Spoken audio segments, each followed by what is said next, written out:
11 faits et statistiques choquants sur Pitbull en 2022, avec fac et mythes courants. Remarque, les statistiques de cet article proviennent de sources tierces et ne représentent pas les opinions de ce site web. Il y a peu d'animaux aussi controversés que le Pitbull terrier. Certaines personnes se disputent férocement au nom de ces chiens, affirmant qu'ils sont des créatures adorables mais incomprises, qu'ils sont des victimes de l'humanité plutôt qu'une menace pour elle. D'autres prétendent que ces chiens sont trop dangereux à posséder, affirmant qu'ils sont des armes mortelles au bout d'une laisse. Ils citent des statistiques qui montrent que la plupart des attaques mortelles de chiens sont causées par des pitbulls et que chacun de ces chiens n'est rien de plus qu'une bombe à retardement. Avec ces affirmations concurrentes à l'esprit, nous avons décidé d'approfondir les faits et les statistiques sur ces chiens. Sont-ils vraiment une crise de santé publique, méritant une législation spéciale pour arrêter leur propriété? Ou les craintes entourant ces chiens sont-elles complètement exagérées? La vérité, comme c'est souvent le cas, se situe quelque part au milieu. Entrons dans les faits et statistiques à jour de Pitbull. Les 11 faits et statistiques sur les pitbulls. 1. Selon l'American Kennel Club, AKC, le pitbull n'est pas une race réelle. 2. D'après les données compilées par l'ASCA, les pitbulls sont les chiens les plus courants dans les refuges pour animaux. 3. Il n'y a pas de données claires ou convaincantes indiquant la popularité des pitbulls ou leur nombre actuel aux États-Unis. 4. L'identification de la race dans les refuges variera selon l'endroit où vous vous trouvez et qui fait l'étiquetage. 5. Les chiens étiquetés comme pitbull passent 3 fois plus longtemps dans des refuges que ceux étiquetés comme d'autres races. 6. Une étude a révélé que les pitbulls et les rottweilers représentaient 67% de tous les décès liés aux morsures de chiens aux États-Unis. 7. Plus de 42 races ont causé au moins un décès lié à une morsure de chien dans cette même étude. 8. Alors que le nombre d'attaques de chiens est resté constant pendant un certain temps, les races responsables ont changé. 9. Selon les données de l'American Temperament Test Society, ATTS, les pitbulls réussissent les tests de tempérament 87,4% du temps. 10. Il a été démontré que les pitbulls sont plus agressifs envers les autres chiens. 11. Le pitbull a la 8e force de morsure la plus forte de toutes les races. Principaux faits et statistiques sur Pitbull. 1. Selon l'American Kennel Club, AKC, le pitbull n'est pas une race réelle. Il est étonnamment difficile d'obtenir une réponse claire quant à ce qu'est exactement un pitbull. Il existe plusieurs races souvent regroupées sous l'égide de pitbull, y compris American Staffordshire Terrier, American Bully et Staffordshire Bull Terrier. Il existe une race connue sous le nom d'American Pitbull Terrier, qui est reconnue par le United Kennel Club et l'American Dog Breeder Association, mais pas par l'AKC, qui est généralement considéré comme le dernier mot sur les races de chiens en Amérique. De manière générale, les gens utilisent le terme « pitbull » pour désigner tout chien de taille moyenne avec un corps trapu et une tête carrée. Par conséquent, obtenir des données claires et précises qui ne s'appliquent qu'au pitbull est extrêmement difficile, voire impossible. 2. D'après les données compilées par la Société américaine pour la prévention de la cruauté envers les animaux, ASCA, les pitbulls sont les chiens les plus courants dans les refuges pour animaux. En 2014, l'ASCA a recueilli des données auprès de plus de 30 refuges pour animaux à travers les États-Unis. Les pitbulls étaient de loin la race la plus abondante, avec plus de 50 000 chiens dans ces refuges. Pour mettre cela en perspective, les chihuahuas étaient deuxièmes, avec un peu plus de 34 000 individus dans des refuges. Malheureusement, seuls environ 11 000 de ces pitbulls ont finalement été adoptés, tandis que plus de 25 000 ont finalement été euthanasiés. Ces données indiquent qu'il existe des problèmes de contrôle de la population de pitbulls, ainsi qu'une demande limitée pour leur compagnie. Cependant, comme la plupart des autres données de cette liste, ces informations peuvent être trompeuses en raison d'erreurs d'identification fréquentes. 3. Il n'y a pas de données claires ou convaincantes indiquant la popularité des pitbulls ou leur nombre actuel aux États-Unis. Vous trouverez divers chiffres sur Internet montrant que les animaux de type pitbull représentent entre 6 et 20% du nombre total de chiens aux États-Unis.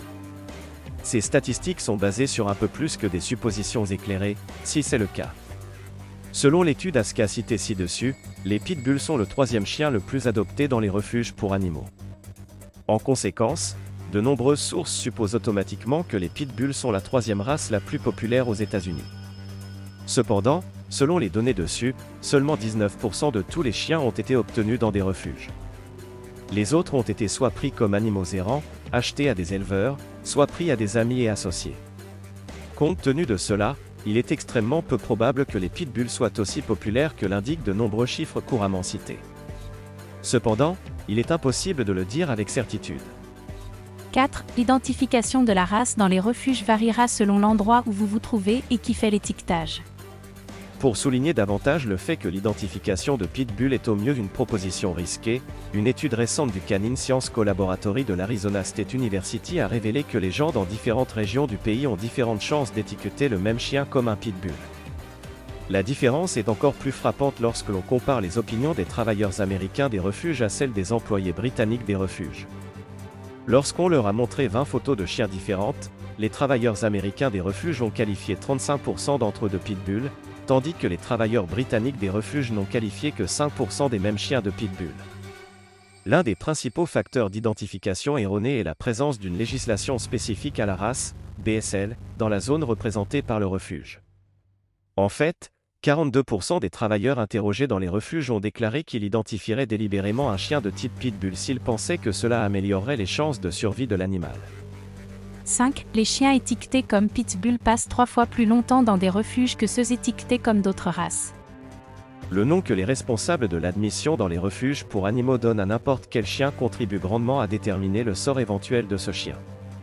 Comme nous l'avons vu, ils ne sont pas si efficaces pour identifier avec précision les chiens, volontairement ou non.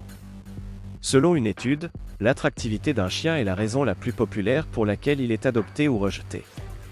Cependant, l'ajout de l'étiquette « Pitbull » au chien affecte considérablement les chances de l'animal d'être adopté. Les chiens qui ressemblent à des pitbulls, mais qui ne sont pas étiquetés comme tels, restent en moyenne 12 jours dans des refuges. Cependant, en ajoutant le label « Pitbull », le même chien restera désormais au refuge 42 jours en moyenne. 6. Une étude a révélé que les pitbulls et les rottweilers représentaient 67% de tous les décès liés aux morsures de chiens aux États-Unis. Si vous vous interrogez sur les statistiques des morsures de pitbull, les voici, des chercheurs des Centers for Disease Control and Prevention, CDC, de la Humane Society of the United States, SU, et de l'American Veterinary Medical Association, AVMA, ont examiné les données de 1981 à 1992. Les chiffres ont montré que les chiens de type pitbull et les rottweilers représentaient la grande majorité des décès liés aux chiens. Cependant, les données reposaient sur l'identification par des témoins oculaires des chiens responsables des attaques, sans aucune analyse ADN. Cela semblerait impliquer que les pitbulls sont probablement responsables des attaques menées par d'autres races. Pourtant, cependant, les chiffres sont suffisamment importants pour indiquer que même en tenant compte des erreurs d'identification, les pitbulls sont susceptibles d'être surreprésentés sur les listes de décès liés aux chiens. 7. Plus de 42 races ont causé au moins un décès lié à une morsure de chien dans cette même étude. Alors que les pitbulls et les rottweilers étaient les races les plus susceptibles d'être blâmées pour une attaque mortelle, il y avait des dizaines de races sur la liste. Cela montre clairement que pratiquement n'importe quel chien peut être dangereux. La plupart des races qui figurent sur la liste sont beaucoup moins courantes que les pitbulls, comme les Akita, les chiens de chasse japonais et les Rhodesian Ridgeback. Cela peut suggérer qu'au moins une partie du problème avec les nombres élevés associés aux chiens de type pitbull est le fait qu'ils sont une race beaucoup plus populaire. 8. Alors que le nombre d'attaques de chiens est resté constant pendant un certain temps, les races responsables ont changé. Les personnes qui prétendent que les pitbulls sont intrinsèquement dangereux se réfèrent à des statistiques comme celle ci-dessus qui montrent que les chiens sont responsables de la part du lion des attaques mortelles. Cependant, cela n'a pas toujours été le cas et la race responsable des attaques les plus mortelles a changé au fil du temps. Par exemple, les bergers allemands étaient responsables des mutilations les plus mortelles dans les années 1970, tandis que les grands danois ont pris le relais au début de la décennie suivante. Il semble que la probabilité d'une agression mortelle soit due autant à la popularité du chien qu'à toute autre chose, et la popularité croissante du pitbull pourrait être à l'origine de sa place prépondérante dans les statistiques d'attaque. 9. Selon les données de l'American Temperament Test Society, ATTS, les pitbulls réussissent les tests de tempérament 87,4% du temps. L'ATTS est une organisation nationale à but non lucratif qui effectue des examens des chiens pour déterminer leur tempérament. Pour réussir le test, l'animal ne peut pas manifester de panique, un fort évitement sans récupération ou une agression non provoquée. Les pitbulls réussissent le test 87,4% du temps, selon leurs données. Pour mettre cela en perspective, les Golden Retrievers, une race généralement considérée comme amicale et inoffensive, ne réussissent le test que 85,6% du temps. Maintenant, ces données ne garantissent pas qu'un animal individuel sera digne de confiance. Cependant, Cela indique fortement que l'agression non provoquée n'est pas un problème inné avec les pitbulls. 10. Il a été démontré que les pitbulls sont plus agressifs envers les autres chiens. Les données mentionnées ci-dessus de la TTS sont en grande partie conçues pour montrer à quel point les pitbulls sont susceptibles d'être envers les humains. Clairement, ils ne sont pas la menace que beaucoup de gens les perçoivent. Cependant, une étude réalisée en 2008 par la School for Veterinary Medicine de l'Université de Pennsylvanie a révélé que les chiens de type pitbull montraient une agressivité considérablement réduite envers les propriétaires, mais une agressivité accrue envers les chiens. Cette agression était particulièrement prononcée envers les chiens inconnus du pitbull. Cependant, cela ne s'étendait pas aux propriétaires des chiens étranges. Ils n'étaient pas la race la plus agressive dans cette métrique, cependant. Cette distinction était partagée par les Chihuahuas et les Teckels. 11. Le pitbull a la 8e force de morsure la plus forte de toutes les races.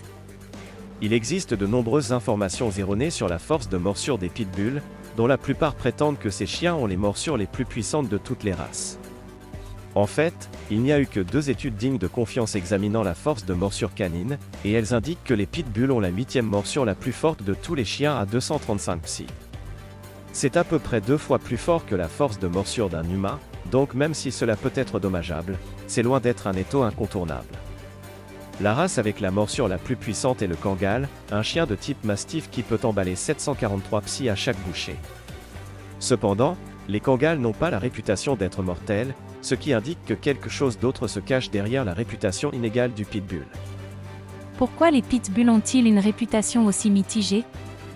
Il ne fait aucun doute que les pitbulls ont une image négative dans l'esprit de nombreuses personnes.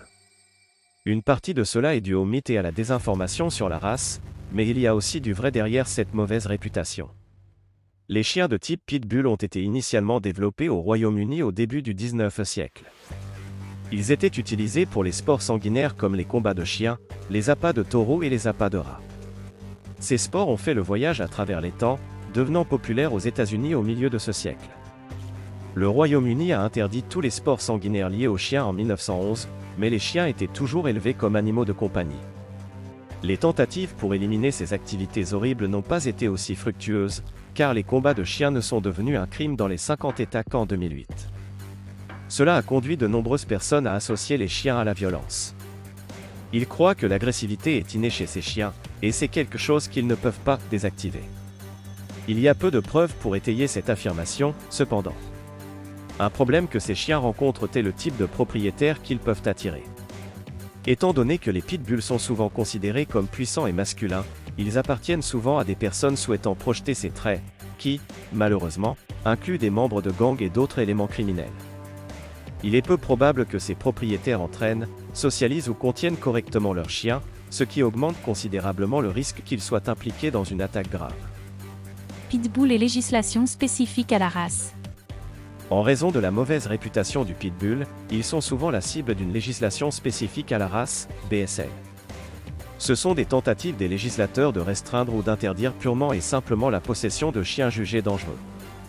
Mais n'y a-t-il pas aussi de bonnes statistiques pitbull ? Les amateurs de pitbull soutiennent qu'une telle législation est discriminatoire, car elle diabolise injustement une race et punit les propriétaires responsables de ces chiens, tandis que les partisans de la BSL rétorquent qu'il s'agit d'une solution de bon sens à un problème de santé publique légitime. Un problème avec cela est que la race est un mauvais prédicteur de l'agressivité. Les chiens de toute race peuvent être agressifs, et il existe des facteurs autres que la race, comme le fait de garder un chien enchaîné, qui affectent la probabilité d'attaque de l'animal. Cependant, un problème bien plus important est le fait que de nombreuses études ont montré que la BSL ne fonctionne pas. Non seulement cela ne réduit pas le nombre de morsures de chiens graves, mais cela fait également grimper les coûts pour la communauté, en grande partie en raison de la nécessité de recycler les agents de contrôle des animaux, des poursuites pour mauvaise identification de la race et de l'augmentation de la population des refuges. Cela ne veut pas dire qu'il n'y a rien à faire, cependant.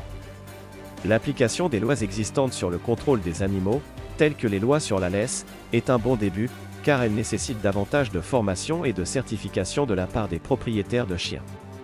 Top 4 des mythes les plus courants sur les pitbulls. Plus que n'importe quelle autre race, les pitbulls sont sujets à une variété de mythes. Certains d'entre eux visent à diaboliser injustement les chiens, tandis que d'autres leur accordent un crédit immérité.